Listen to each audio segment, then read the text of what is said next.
ആശ്വാസം നേടാം. ഹൃത്തിനുള്ളിൽ ജീവൻ നൽകും വചനം, തിരുവചനം. ദൈവത്തിന് സ്തുതി. ഇന്ന് നമ്മൾ ധ്യാനിക്കുന്ന തിരുവചന ഭാഗം വിശുദ്ധ ലൂക്കായുടെ സുവിശേഷം 12-ാം അധ്യായം 22 മുതൽ 26 വരെയുള്ള തിരുവചനങ്ങളാണ്. നമുക്ക് വചനം ഒന്ന് വായിച്ചു കേൾക്കാം. വീണ്ടും അവൻ ശിഷ്യരോട് അരുളി ചെയ്തു, അതിനാൽ ഞാൻ നിങ്ങളോട് പറയുന്നു, എന്ത് ഭക്ഷിക്കും എന്ന് ജീവനെ പറ്റിയോ എന്ത് ധരിക്കും എന്ന് ശരീരത്തെ പറ്റിയോ നിങ്ങൾ ആകുലരാകേണ്ട. എന്തെന്നാൽ ജീവൻ ഭക്ഷണത്തിനും ശരീരം വസ്ത്രത്തിനും ഉപരിയാണ്. കാക്കകളെ നോക്കുവിൻ, അവ വിതയ്ക്കുന്നില്ല, കൊയ്യുന്നില്ല, അവയ്ക്ക് കലവറയോ കളപ്പുരയോ ഇല്ല, എങ്കിലും ദൈവം അവയെ പോറ്റുന്നു. പക്ഷികളേക്കാൾ എത്രയോ വിലപ്പെട്ടവരാണ് നിങ്ങൾ. ആകുലരാകുന്നതുകൊണ്ട് ആയുസ്സിൻ്റെ ദൈർഘ്യം 1 മുഴം കൂടി നീട്ടാൻ നിങ്ങളിൽ ആർക്ക് സാധിക്കും?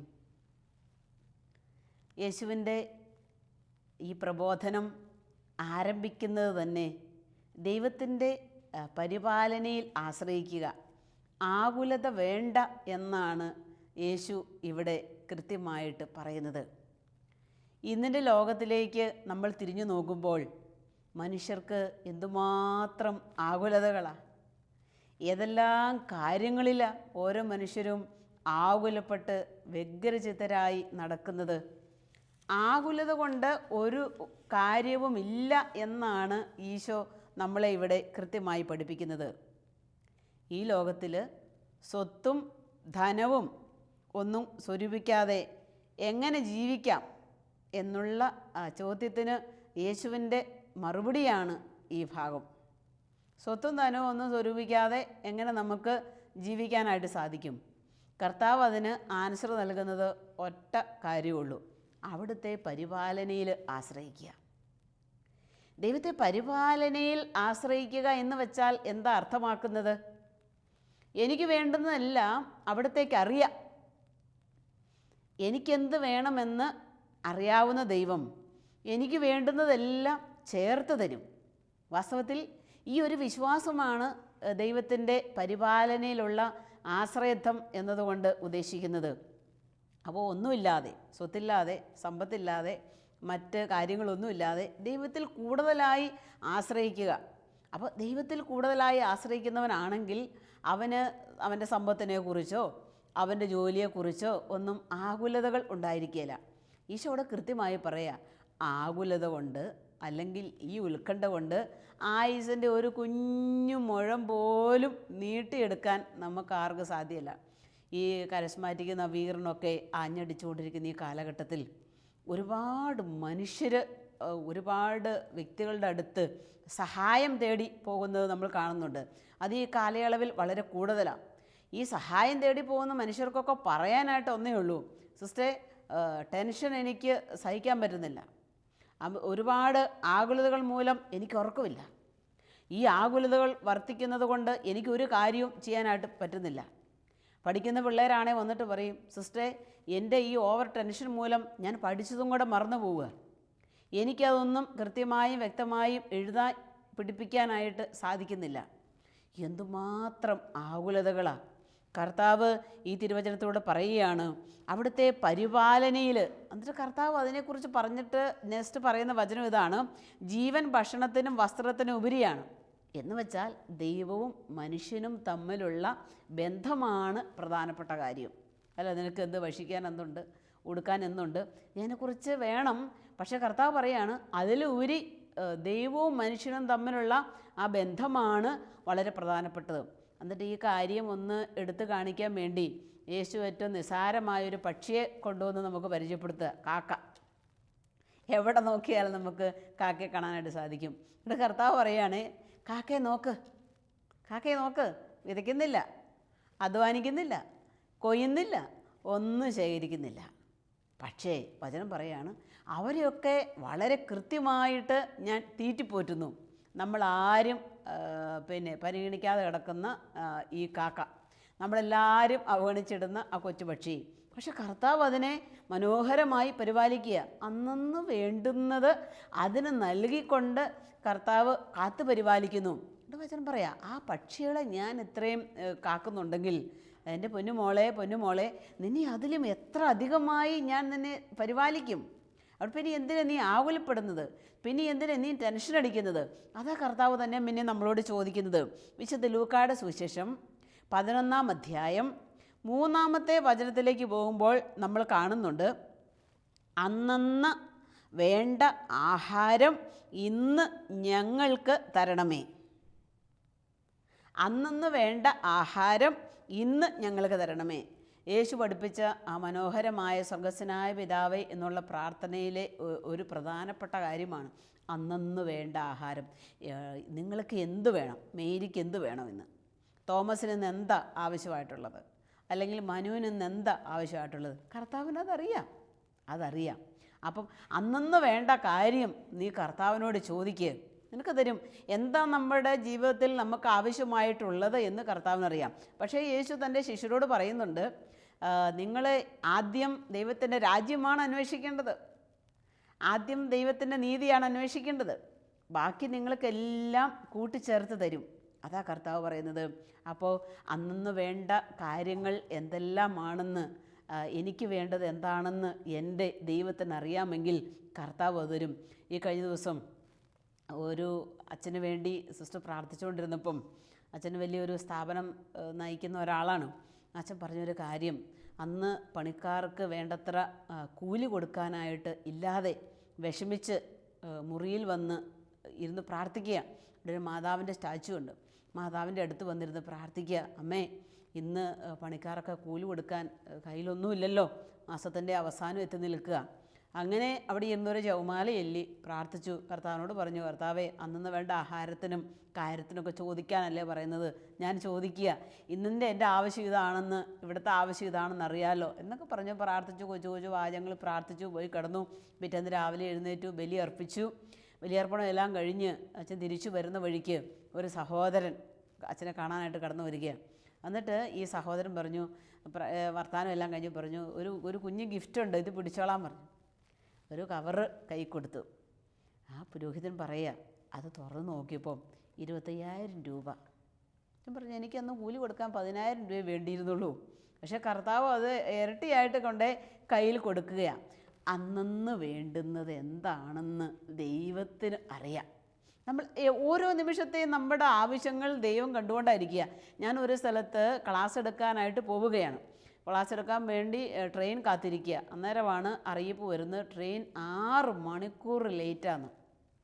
6 മണിക്കൂർ ട്രെയിൻ ലേറ്റാണ്. അപ്പോൾ തന്നെ എനിക്ക് അവിടെ ചെന്ന് ക്ലാസ് എടുക്കേണ്ട സമയമെല്ലാം കഴിയും. അപ്പോൾ ഞാൻ ചെല്ലാനിരിക്കുന്നവരെ വിളിച്ചിട്ട് പറഞ്ഞു, എൻ്റെ ട്രെയിൻ ലേറ്റാണ്, ഞാൻ എപ്പോഴാണ് എത്തുക എന്നുള്ള കാര്യം അറിയത്തില്ല. അപ്പോൾ അവർ പറഞ്ഞു, സിസ്റ്റർ എന്നാൽ പിന്നെ റെയിൽവേ സ്റ്റേഷന് വേഗം ബസ് സ്റ്റാൻഡിലേക്ക് പോകും, അവിടുന്ന് കിട്ടുന്ന ബസ്സിന് കയറി ഇറങ്ങി വായു. ഞാൻ അവിടുന്ന് വളരെ സ്പീഡിൽ റെയിൽവേ സ്റ്റേഷനിൽ നിന്ന് ഇറങ്ങി ബസ് സ്റ്റാൻഡിലേക്ക് പോവുകയാണ്. സ്തുതിച്ച് പ്രാർത്ഥിച്ചുകൊണ്ട് പോവുകയാണ്. ഞാൻ കർത്താവിനോട് ഒരു കുഞ്ഞു കാര്യം പറഞ്ഞു, കർത്താവേ ഇന്ന് ഞാൻ അവർക്ക് വേണ്ടി ക്ലാസ് എടുക്കണമെന്നുള്ളത് നിൻ്റെ ഹിതമാണെങ്കിൽ എനിക്ക് അവിടെ വരെ എത്താനുള്ള ആ ഒരു വാഹനം എനിക്ക് തരണം. അത് ദീർഘമണിക്കൂറത്തെ യാത്രയുണ്ട്, എനിക്കൊരു വാഹനം കിട്ടിയേ പറ്റൂ. ഇങ്ങനെ പ്രാർത്ഥിച്ച് ഞാൻ ബസ് സ്റ്റാൻഡിലോട്ട് ചെല്ലുമ്പോഴാണ് എറണാകുളത്തേക്ക് പോകാനുള്ള ഒരു KSRTC ബസ് ഫാസ്റ്റ് പാസഞ്ചർ ഇങ്ങനെ റെഡിയായി നിൽക്കുകയാണ് അവിടെ. ഞാൻ ചെന്ന് ആ ബസ്സിൽ കയറി. എനിക്ക് തോന്നുന്നു ട്രെയിന് പോകുന്നേക്കാളും നേരത്തെ തന്നെ ഞാൻ ലക്ഷ്യസ്ഥാനത്ത് എത്തിച്ചേർന്നു. അപ്പോൾ ഒരു കുഞ്ഞു കാര്യമാണ് ഞാനത് പറഞ്ഞത്. അപ്പോൾ നമുക്ക് എന്താ ഓരോ ദിവസവും വേണ്ടത്? വചനം കൃത്യം പറയാം, നിൻ്റെ സ്വർഗസ്വനായ പിതാവിനറിയാം. പിന്നെ എന്തിനാ ഇങ്ങനെ ഉത്കണ്ഠ കൂട്ടുന്നത്? പിന്നെ എന്തിനിങ്ങനെ ആകുലപ്പെട്ട് നടക്കുക? ഈശോ ഇവിടെ ഉദാഹരണമായിട്ട് കുറച്ച് കാര്യങ്ങളൊക്കെ ഉദാഹരിക്കുന്നുണ്ട്. വയലിലെ പുല്ല് ഒരു കുറച്ച് നേരമല്ലേ ഉള്ളൂ, അതിൻ്റെ ഒരു സാന്നിധ്യം ക്ഷണഭങ്കുരമാണ്, പെട്ടെന്ന് അത് തീർന്നു പോകും. പിന്നെ ലില്ലി, അതും കുറച്ച് ദിവസമുള്ളൂ.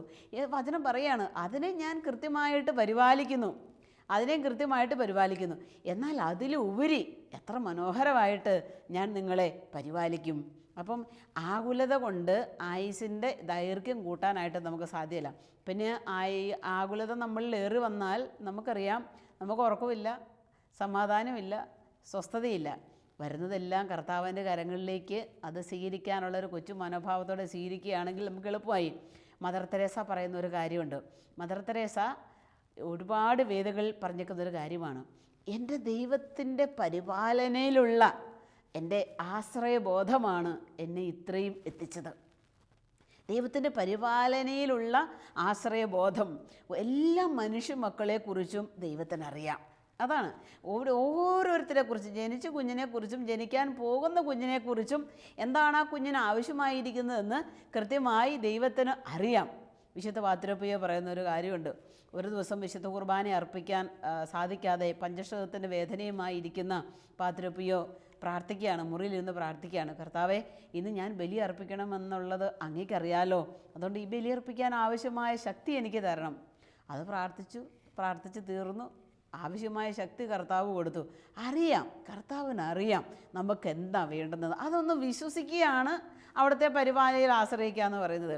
ഈ ഒരു വിശ്വാസം നമുക്ക് നഷ്ടപ്പെടുമ്പോഴെന്തേ ഈ പരിപാലനയിലുള്ള നമ്മളുടെ ആശ്രയബോധം അങ്ങോട്ട് കുറഞ്ഞു പോകും. ആശ്രയബോധം എന്ന് വെച്ചാൽ ഈ ഉത്കണ്ഠകൾ എപ്പോഴാണ് നമ്മളെ ഇങ്ങനെ പിരിമുറുക്കുന്നത്?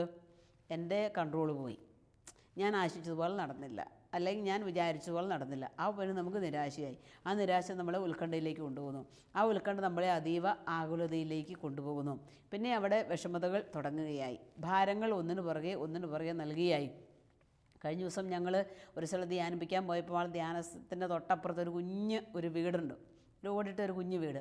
ആ വീടിനെക്കുറിച്ച് അവിടുത്തെ ഒരു പ്രേക്ഷിത പറഞ്ഞ ഒരു നല്ല പ്രകാരമാണ്, സിസ്റ്റർ ആ വീട് കണ്ടോ, ഒരു ഓടിട്ടൊരു കുഞ്ഞു വീട്, അവിടെ 3 മക്കളുണ്ട്. ആ 3 മക്കൾ 2 പേരും പുരോഹിതരാണ്.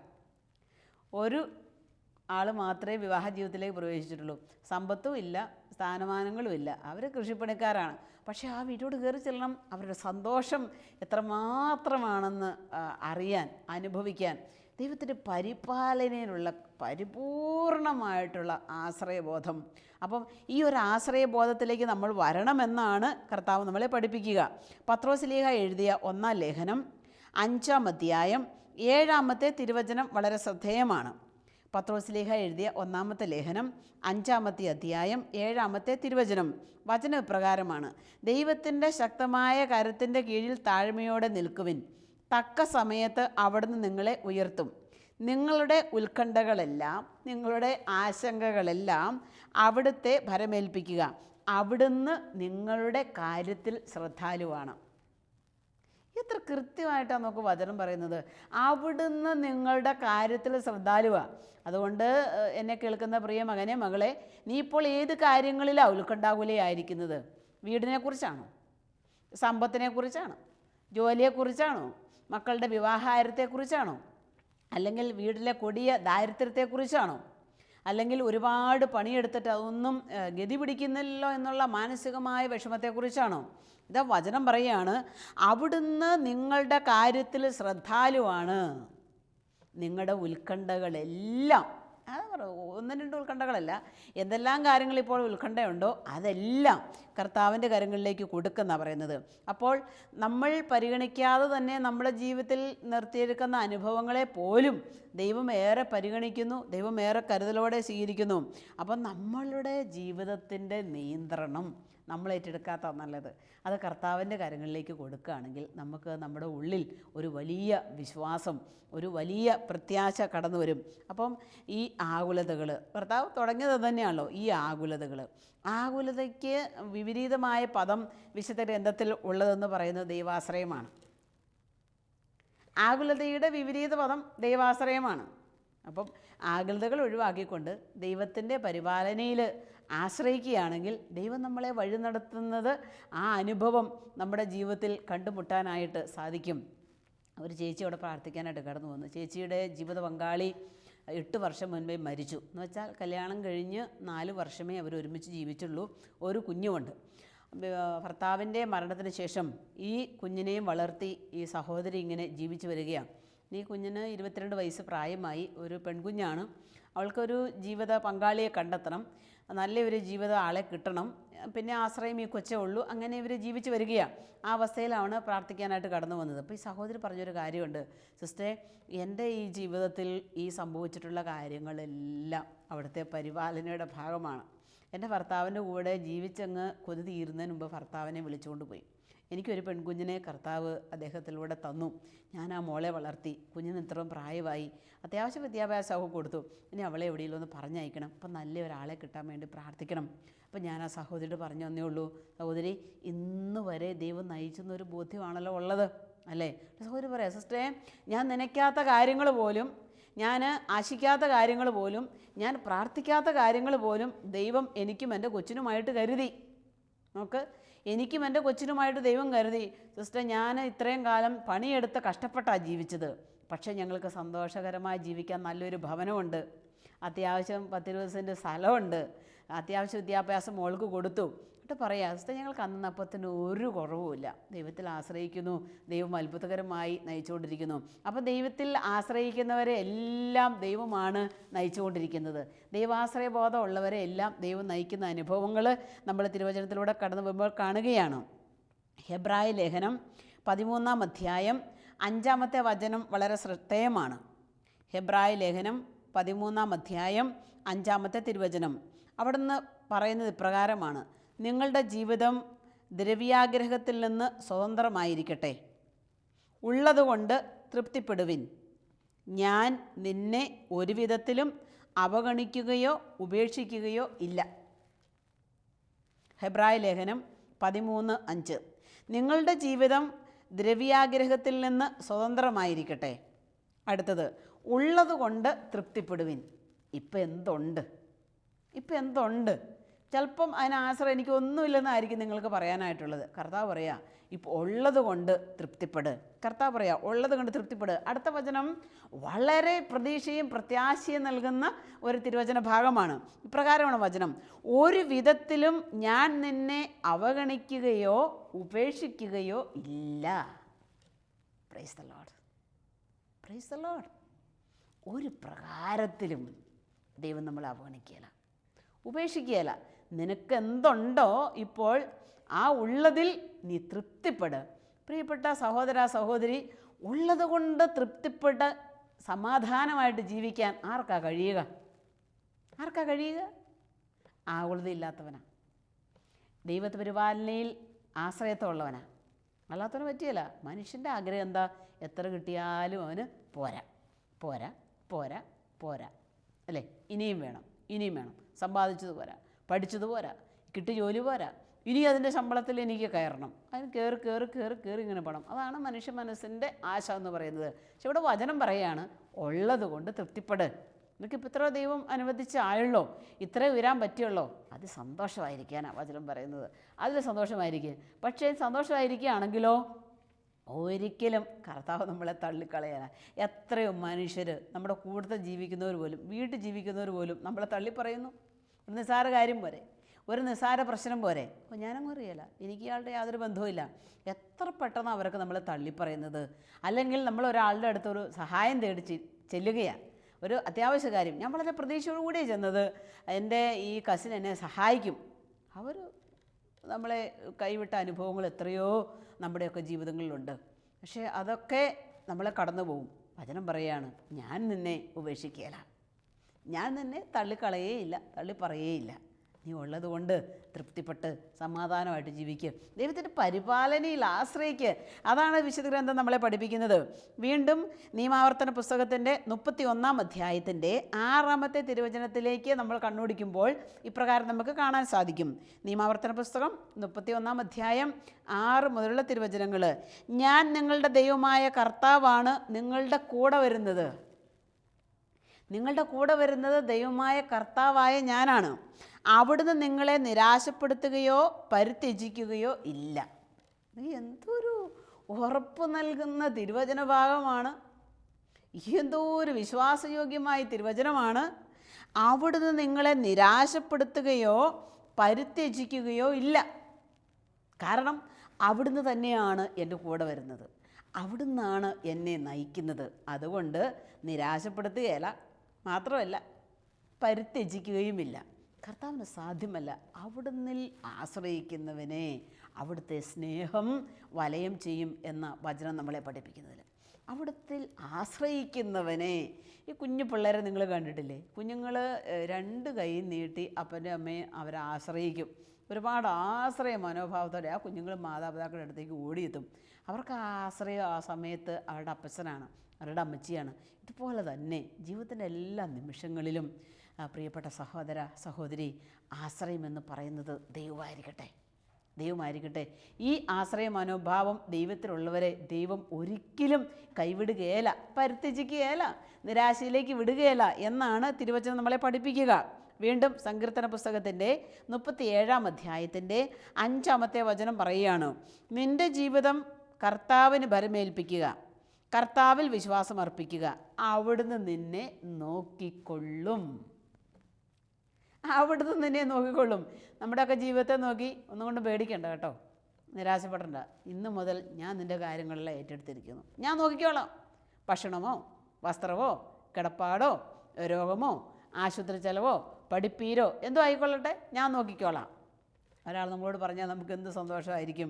പ്രത്യേകിച്ച് വളരെ കഷ്ടപ്പാടുകളിലും ദുഃഖദുരിതങ്ങളിലും രോഗവീടുകളിലും മുഴുകിക്കഴിയും നമ്മളെ സംബന്ധിച്ച് മറ്റൊരു മനുഷ്യൻ പറഞ്ഞാൽ നമുക്ക് എന്തോ ഒരു സന്തോഷമാണ്. ഇതിവിടെ വചനം നമ്മളോട് പറയുകയാണ്, നിൻ്റെ ജീവിതം കർത്താവിനെ ഭരമേൽപ്പിക്കുക, കർത്താവിൽ വിശ്വാസം അർപ്പിക്കുക, അവിടുന്ന് നിന്നെ നോക്കിക്കൊള്ളും. കർത്താവ് എന്നെ നോക്കൂന്ന് ഞാൻ ആരെ പിന്നെ ഭയപ്പെടാനാ? പ്രത്യാശ അർപ്പിച്ചുകൂടെ നമുക്ക് കർത്താവിൽ? നമ്മളെ നോക്കുന്ന കർത്താവിൽ വിശ്വാസം അർപ്പിക്കാൻ, പ്രത്യാശ അർപ്പിക്കാൻ നമുക്ക് സാധിക്കണം. ജീവിതത്തിൻ്റെ ഇരുണ്ട മേഖലകളിൽ താണ് നമ്മൾ പോകുമ്പോൾ ദൈവത്തിൻ്റെ പരിപാലനയെ ആശ്രയിക്കണം. പല മനുഷ്യരും പങ്കുവയ്ക്കാറുണ്ട്, സിസ്റ്റർ എല്ലുമുറയെ ഞാൻ പണിയെടുത്തിട്ട് എനിക്ക് നിവർന്നു നിൽക്കാൻ മേലാത്തതുപോലെ കടബാധ്യതകളാണ്, പക്ഷേ ദൈവം കരുതും എന്നൊരു വിശ്വാസം. പരിപാലന അത് ആളുകളായി സിസ്റ്റർ ഈ രോഗത്തിന് മരുന്ന് കഴിക്കുന്നു, ഒരു ശമനവും ഇല്ല, പക്ഷേ ദൈവത്തിൽ ആശ്രയിക്കുന്നു, ദൈവം എന്നെ നടത്തും. ഇപ്പോൾ ഇല്ല, വഴി മുട്ടിയെന്ന് വിചാരിക്കുന്നു, പക്ഷേ ദൈവം അത്ഭുതകരമായി നയിച്ചുകൊള്ളും. പ്രിയപ്പെട്ടവരെ, കർത്താവിൻ്റെ ഈ വലിയ പരിപാലനയിൽ നമുക്ക് വിശ്വസിക്കാം. കർത്താവ് പറഞ്ഞില്ലേ, ആകുലരാകണ്ട, ദുഃഖിതരാകണ്ട, നിരാശയിലേക്ക് പോകണ്ട, നിങ്ങളുടെ കാര്യത്തിൽ ഞാൻ ശ്രദ്ധാലുവാണ്. നിങ്ങൾക്ക് വേണ്ട ഭക്ഷണത്തെക്കുറിച്ചും നിങ്ങൾക്ക് വേണ്ട പാർപ്പിടത്തെക്കുറിച്ചും ഒക്കെ, അതിലൊക്കെ ഉപരിയാണ് നിങ്ങളുടെ ജീവൻ, അതിലൊക്കെ ഉപരിയാണ് ദൈവവും ഞാനുമായിട്ടുള്ള ബന്ധം. അപ്പോൾ നമുക്ക് ആ ബന്ധത്തിലേക്ക് കടന്നു വരാം. അങ്ങനെയാണെങ്കിൽ ആകുലതകളെല്ലാം അകറ്റി ശാന്തവും സമാധാനപൂർണവുമായ ഒരു ക്രൈസ്തവ ജീവിതം നയിക്കാൻ നമുക്ക് സാധിക്കും. നമുക്കൊരു നിമിഷം കണ്ണുകളടയ്ക്കാം, നമുക്ക് പ്രാർത്ഥിക്കാം. കർത്താവേ, അവിടുന്ന് ഞങ്ങളോട് അരുളി ചെയ്തല്ലോ, ഞാൻ നിങ്ങളോട് പറഞ്ഞ വചന നിമിത്തം നിങ്ങൾ ശുദ്ധിയുള്ളവരായിരിക്കുന്നുവെന്ന്. ഞങ്ങൾ കേട്ട ഈ തിരുവചന ഭാഗം ഞങ്ങളെ ശുദ്ധീകരിക്കട്ടെ.